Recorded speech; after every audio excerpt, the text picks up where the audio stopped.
Polemik terkait kasus bayi yang tertukar yang dilaporkan kubu Siti Mauliah kabarnya sudah mengalami kemajuan.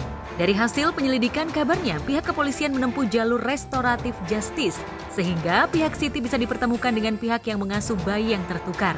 Lantas benarkah mediasi berhasil?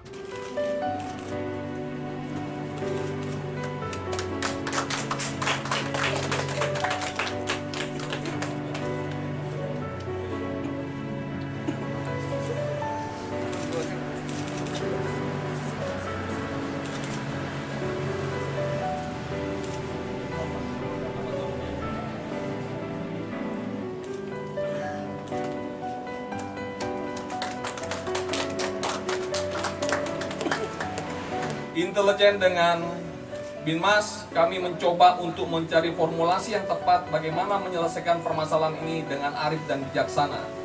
Karena ini adalah masalah kemanusiaan yang mendapatkan perhatian khusus. Dan ini adalah kejadian pertama di Republik Indonesia tentang kejadian ini. Sehingga kami mencoba untuk menyelesaikan ini di luar dari penyelidikan tersebut yang dilaporkan oleh Ibu S terhadap Ibu D. Oleh sebab itu, tadi kesepakatan di atas telah dibuatkan komitmen bersama, maka penyelesaian dalam hal Ibu S dengan Ibu D kami selesaikan secara restoratif justice.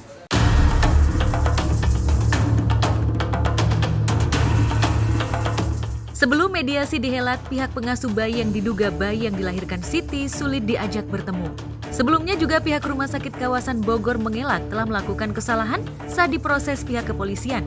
Padahal dari hasil tes DNA, bayi yang diasuh Siti sama sekali tak identik. Apalagi selama proses persalinan, Siti sudah meragukan karena diduga gelang bayi yang tertukar.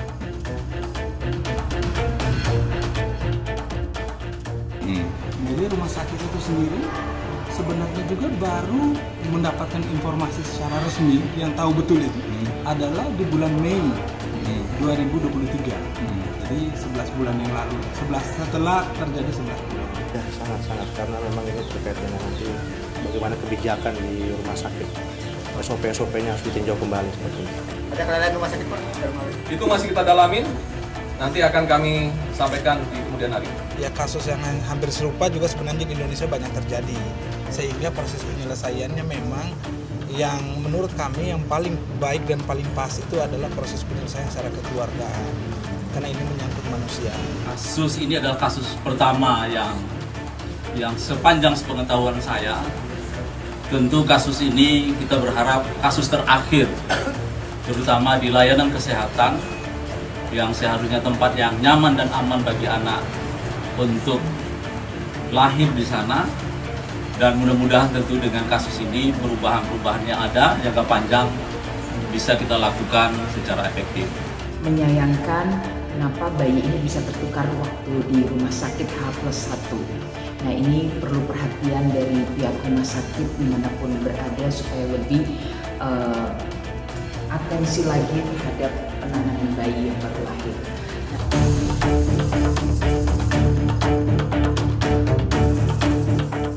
Ya, kasus ini mencuat setelah Siti Mauliah melaporkan bayinya tertukar ke Polres Bogor.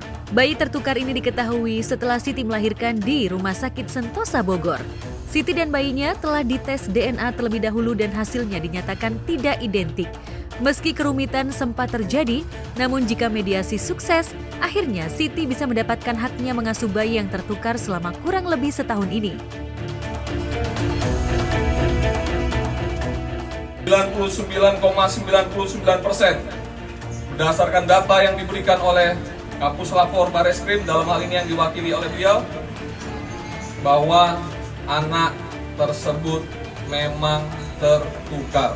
Tadi juga sudah diputuskan bahwa proses kembang dan tumbuh anak akan menjadi tanggung jawab si ayah baru, ibu baru dengan si ayah baru dengan ibu baru yang merupakan ayah biologisnya dia. Serta dua anak tersebut atas izin Bapak Kapolda kami angkat menjadi anak angkat Polres Bogor. Segala tanggung jawab terhadap dua anak tersebut adalah merupakan tanggung jawab ketiga orang tuanya, yaitu ayah biologis si G dan ayah biologis dan si G. Kebetulan namanya hurufnya sama-sama G. Dan bertambah satu, yaitu Polres Bogor yang akan menjadi orang tua angkat anak tersebut. Yang membahagiakan adalah pada akhirnya ditemukan memang bayi ini tertukar dan akhirnya mereka bisa ketemu dengan orang tua biologis mereka. Dan sudah disepakati bahwa dalam 1 bulan ke depan akan dilakukan bonding terlebih dahulu kepada masing-masing bayi tersebut oleh masing-masing orang tua. Bersyukur kedua orang tua bisa menerima kenyataan ini dengan berhati besar, berlapang dada, karena kalau anak kecil menurut saya mereka belum tahu apa-apa. Namun mereka pasti butuh waktu untuk beradaptasi karena bertemu dengan orang tua biologis yang selama 1 tahun tidak pernah mereka temui. Jadi menurut saya peran orang tua di sini sangat besar dalam bonding yang akan dilakukan dalam 1 bulan ke depan. Berharap bondingnya bisa berjalan lancar dan kedua keluarga masing-masing bisa bahagia dan menemukan saudara baru, karena bagaimanapun masing-masing bayi ini pernah diasuh oleh orang tua yang bukan orang tua biologis. Namun sekarang mereka bisa bertemu, bisa menjadi keluarga yang lebih besar lagi.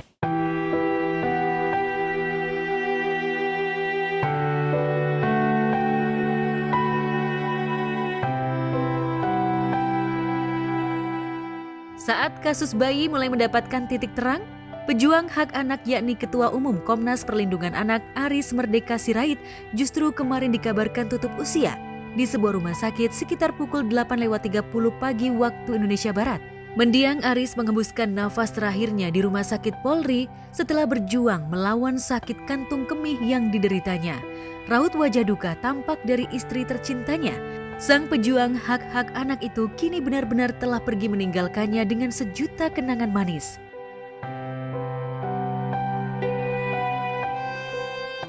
Yang bapak sakit itu yang pertama seminggu dirawat di rumah sakit karena ada gangguan di kandung kemih, ya, ada infeksi, makanya sudah terlalu parah. Yang infeksi berat itu ditangani pun dengan baik, ya pada akhirnya memang kehendak Tuhan yang jadi. Tadi pagi jam 8.30, pukul 8.30 bapak sudah meninggal karena dari tadi malam dia terpaksa harus pakai ventilator untuk pernapasan. Itu yang membuat mungkin faktor usia terus penyakit kelelahan. Jadi pagi-pagi itu dia sudah sepertinya sudah tidak sadarkan diri dengan penuh. Walaupun saya mencoba berdoa bersama, saya ajak bicara-bicara, tapi responnya lewat mata lah begitu ya. Tapi saya yakin betul bahwa tidak lagi sepenuhnya sadar. Saya sekarang itu gamang itu Tuhan. Bisa nggak saya kalau setiap pagi tidak lagi yang menyapa saya, bercanda atau apapun, karena kami tidak pernah berubah gaya komunikasi kami dari 31 tahun lalu sampai hari ini.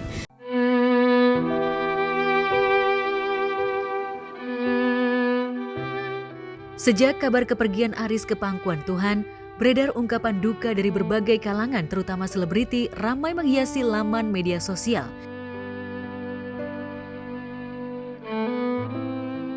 Saya baru tahu nih Bapak Aris baru berpulang per hari ini ya. Saya kaget sih jujur. Semoga amal ibadah beliau diterima dengan semua usaha dan bantuan dia sebagai Ketua Komnas Anak yang sudah banyak membantu.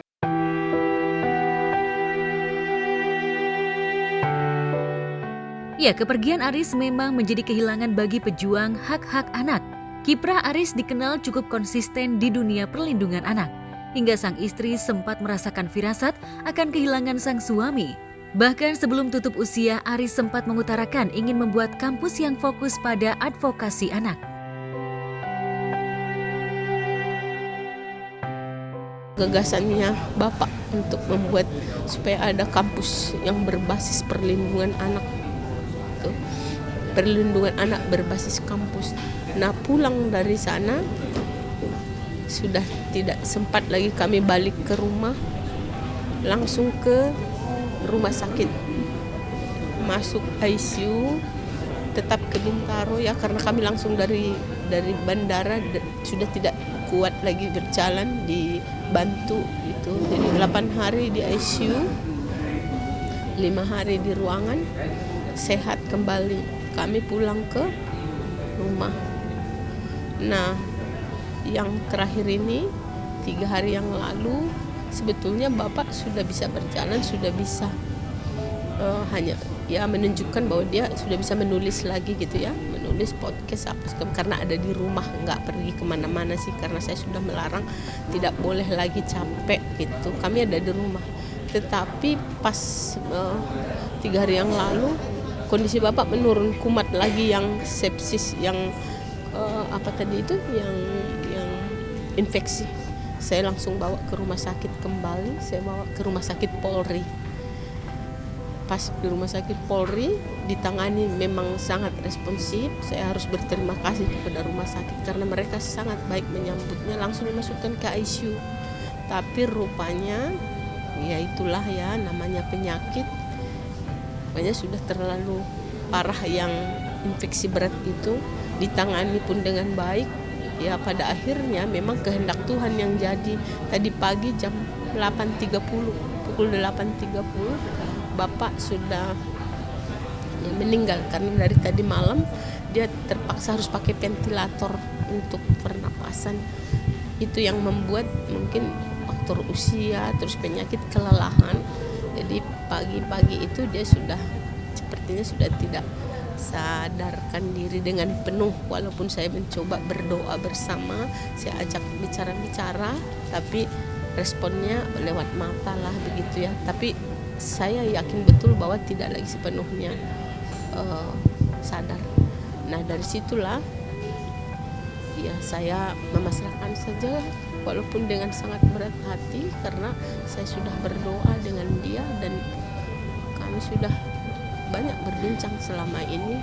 Itu ya sudah, saya percaya aja kepada kekuasaan Tuhan gitu.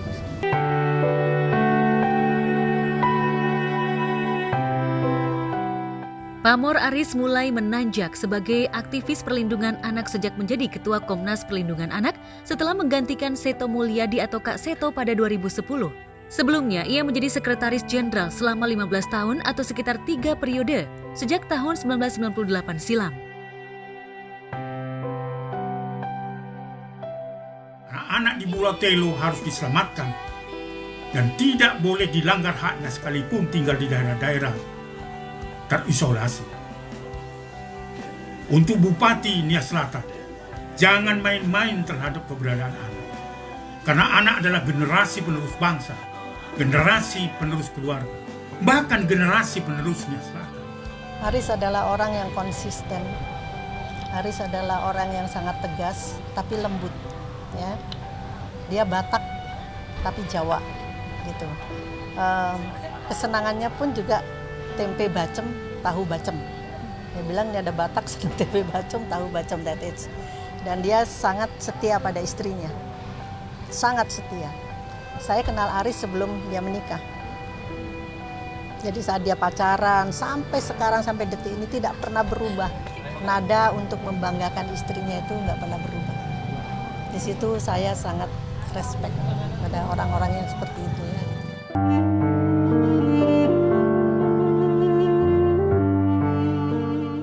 Aktivis yang dikenal lugas dan tegas bicaranya ini lahir di Pematang Siantar pada 17 Agustus 1960 lalu. Dedikasi Aris untuk anak-anak kabarnya dimulai dari ayahnya yang juga peduli terhadap hak-hak anak terlantar. Ia dikenal tak pernah lelah mengikuti kegiatan advokasi meski punya bawaan penyakit jantung.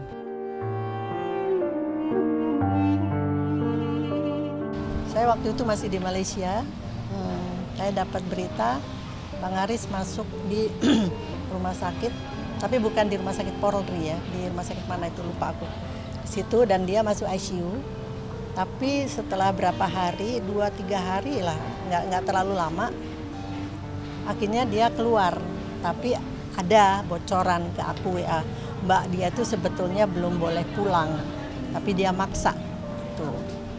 Nah di situ saya sebel gitu sama Aris, akhirnya saya WA Aris gitu. Kamu tuh gimana sih? Saya bilang gitu, kayak orang nggak, pokoknya saya ngomel-ngomel lah gitu ya. Balik lu, wis toh mbak gitu, nggak usah heboh gitu.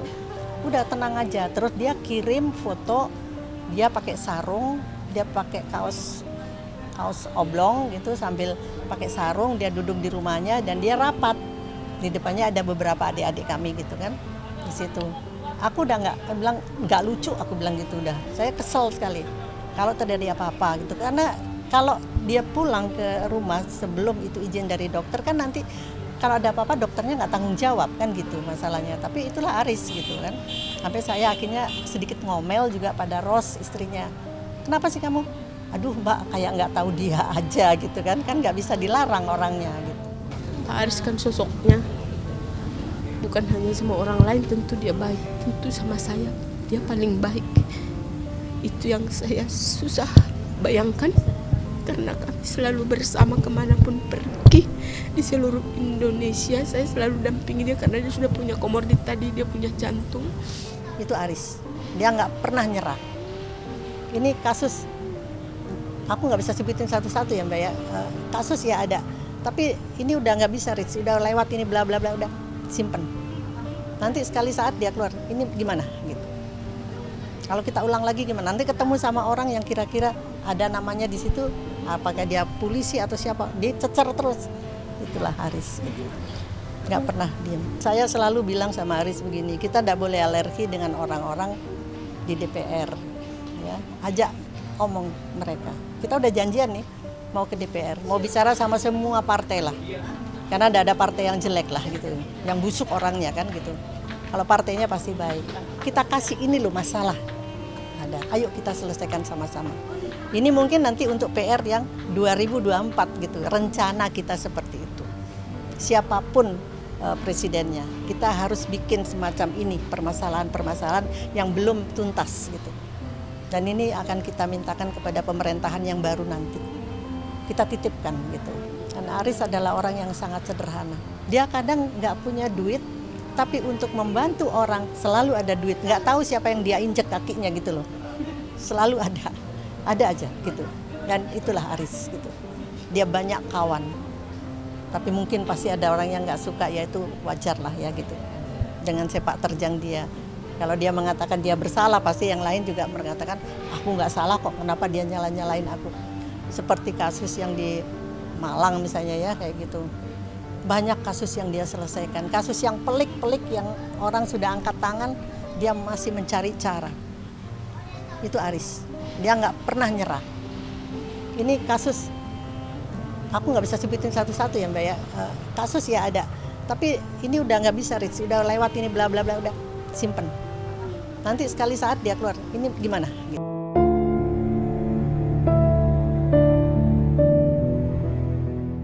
Hampir sepanjang hidupnya Aris memang mendedikasikan diri untuk melindungi anak-anak dari berbagai macam latar belakang, terutama tindak kekerasan. Persoalan terakhir yang dikawal Aris adalah kasus bayi tertukar di daerah Bogor. Aris pun meninggal dalam damai setelah kasus tersebut menemui titik terang melalui tes DNA. Saat ini jenazah akan disemayamkan di rumah duka RSPAD Gatot Subroto. Rencananya, jenazah akan dikuburkan di pemakaman keluarga di Porsea Toba, Sumatera Utara. Selamat jalan, sang pejuang anak.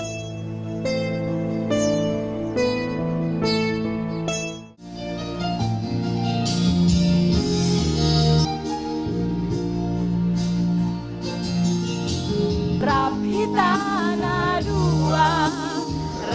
tanah dua, saleleng di Gonusa. Mulai dari muda kami sampai hari ini bersama, itu nggak pernah pisah, karena kami memang satu visi dan misi untuk bekerja. Dia sangat setia pada istrinya. Jadi saat dia pacaran sampai sekarang, sampai detik ini tidak pernah berubah. Tuhan kuatkan saya supaya saya mampu kehilangan dia dengan kebersamaan yang saya sudah 31 tahun. Saya mewakili keluarga dan mewakili anak saya Marco Carlos turut berduka cita atas berpulangnya ke rumah Bapa di surga, Opung Aris Merdeka Sirait. Semoga keluarga yang ditinggalkan diberi ketabahan, dan kami yakin Opung Aris Merdeka Sirait sudah damai, sudah tenang bersama Tuhan di surga. Amin. Saya Denis Margo mengucapkan bela sungkawa sebesar-besar dan sedalam-dalamnya untuk Bapak Aris Merdeka Sirait, dan semoga dia diberikan tempat terbaik di sisi Tuhan, dan juga diberikan kekuatan dan kesabaran untuk keluarga untuk melewati masa-masa yang sulit ini. Saya Denis Margo beserta keluarga mengucapkan turut berduka cita sedalam-dalamnya.